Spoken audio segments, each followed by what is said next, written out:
What's up, kids? I'm back. Oh my god, it's a twofer kind of day. I'm just in a mood. So there's something I watched this morning that just stuck with me. My boy Uncle Savage. Whether or not you know you're my boy, I like you. I'm a fan of your channel. I appreciate your encyclopedias. I had the same books. They're actually not mine. They were my ex's. But anyways, just saying. Nice book collection on your kitchen counter.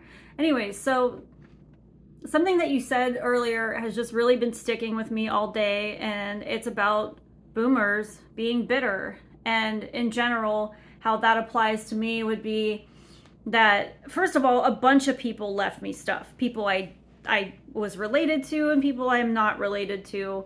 It doesn't have anything to do with, like, these people just can't shut their fucking mouths. They're just haters. Like, I didn't fuck anyone to get that. Someone left me something because of what they did to me, and if they had a guilty conscience and they left me something, so be it. They left it to me. Whether or not that is future or past, I can't tell.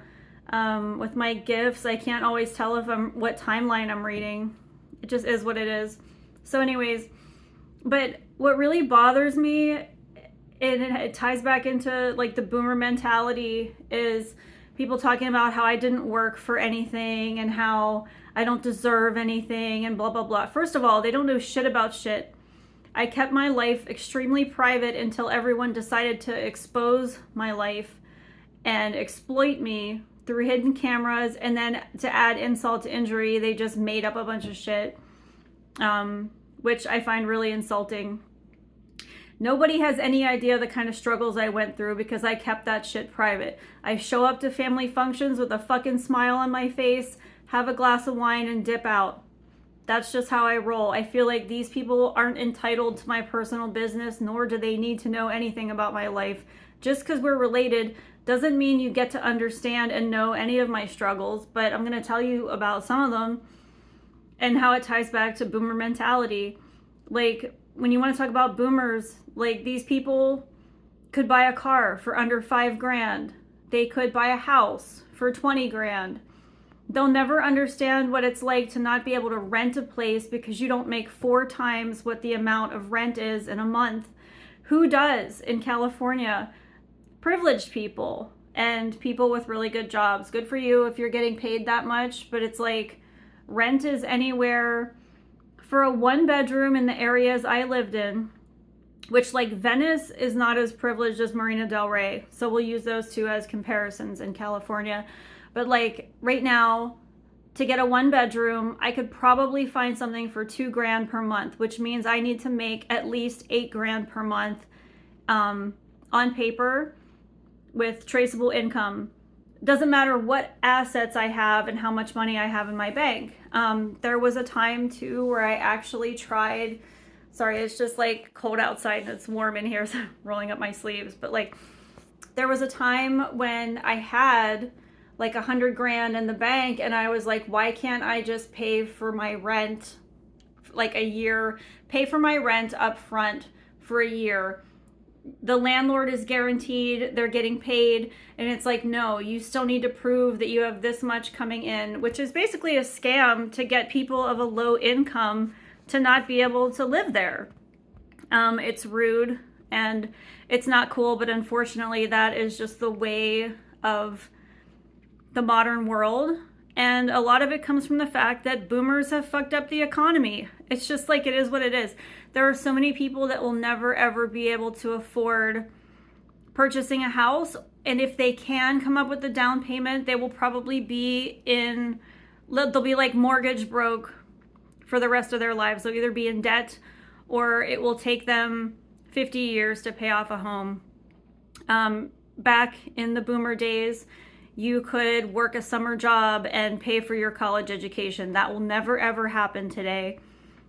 Maybe if you're going to community college and your summer job pays enough, but I'm just saying, these people don't understand how many years I had to choose between paying my rent and eating.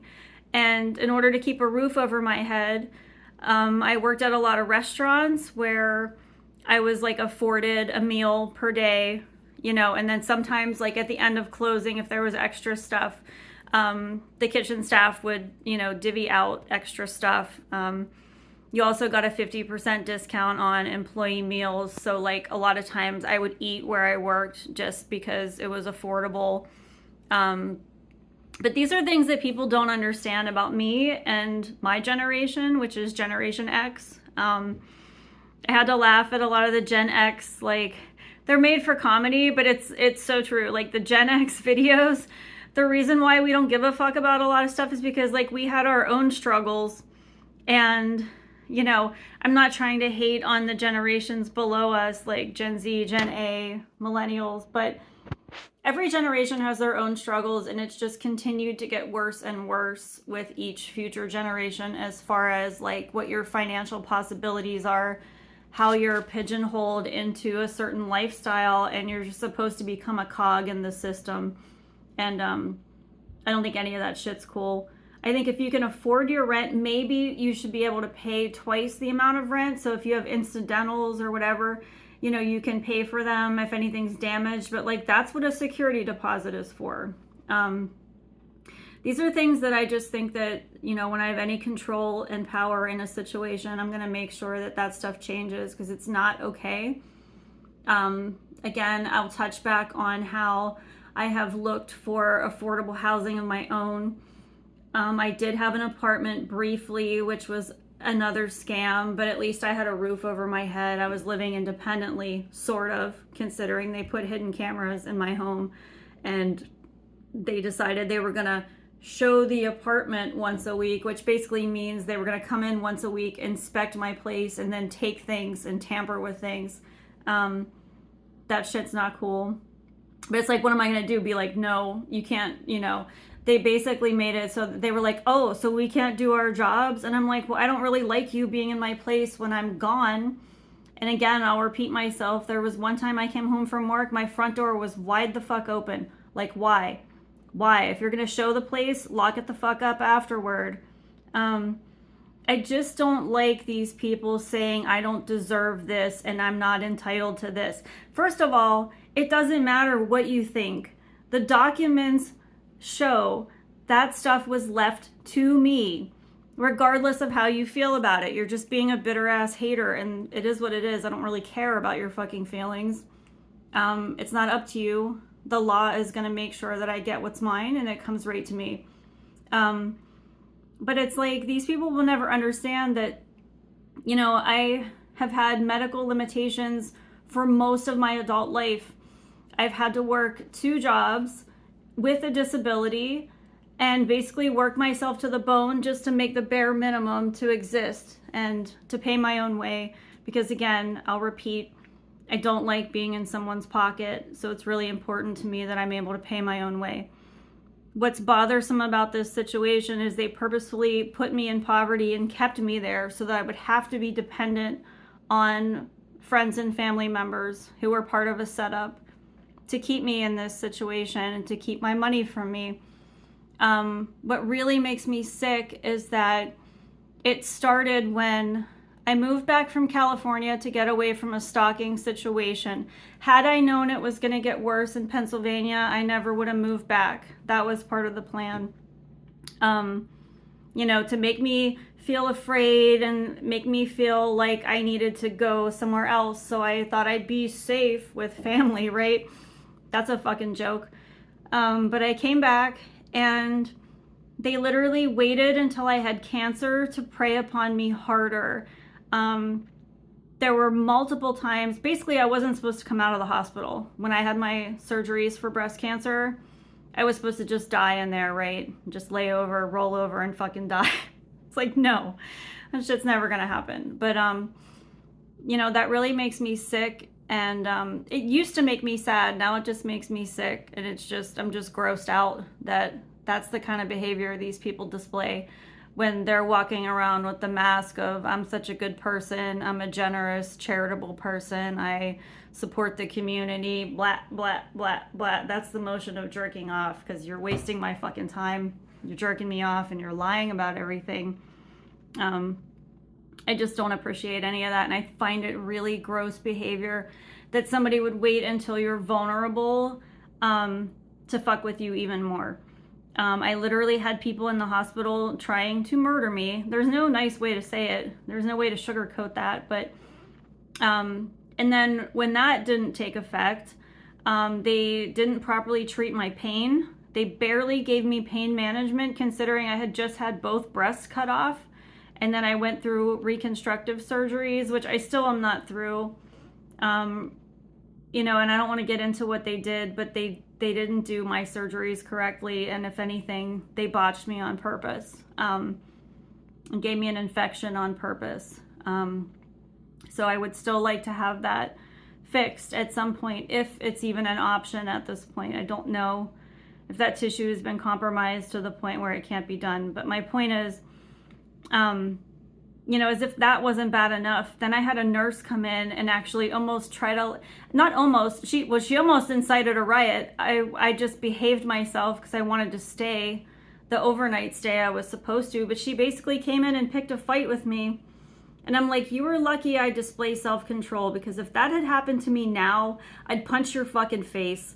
And she was like threatening to call security. And it's like, for what? It's like, you're here trying to provoke me. I'm laying in a hospital bed trying to be properly medicated. I'm not doing anything. I was telling this bitch I was having an allergic reaction, and she wasn't doing anything about it, because I guess I was supposed to just have an allergic reaction, asphyxiate and die, right? Like, that was the plan. And I guess I was fucking up her stupid plan. So anyways, just know if I ever see that chick on the street, I will just punch her in the face. I don't give a fuck. I don't give a fuck. That is something that would be completely unprovoked that I'd be willing to get arrested for, because I just don't fucking care. I think it's sick. And, you know, I'm tired of there being no justice. So sometimes you got to make your own, even though I really don't believe in that. I don't. I'm trying to be as patient as possible, waiting for my justice to roll in. But it just seems to be taking forever and a day because of all of the obstruction and the purposeful delays. So, but anyways, like I said, that stuff that he said this morning really stuck with me. I just want, the moral of the story is, I just want these people to shut the fuck up and give me what's mine and go the fuck away. Okay? That's how I feel. So I don't really have anything more to add. Maybe I'll make a third video today if something comes to me, who knows. But in the meantime, I am just tired of my visibility being limited. I want Savage to know that I'm not trying to troll you at all. They have shut down my visibility, which is why I put a link to my YouTube page on in your comments. So hopefully that won't be removed and you're not personally offended. But I do appreciate the support. I appreciate the support of the spiritual community and readers out there who are actually giving accurate information. I really am grateful. I don't know if I have expressed that enough, but I just want to make it known. I'm grateful. Thank you for fighting the good fight. You know, keep pushing the evil out, because it's lame. And yeah, continue to have a good day. I'll talk to you later at some point. Hopefully it's not today. I've just been in a mood. I'm just in a very intolerant of injustice kind of mood today. And I just want these haters to shut the fuck up. So yeah, that's all I have to say about that. Have a good one. Bye.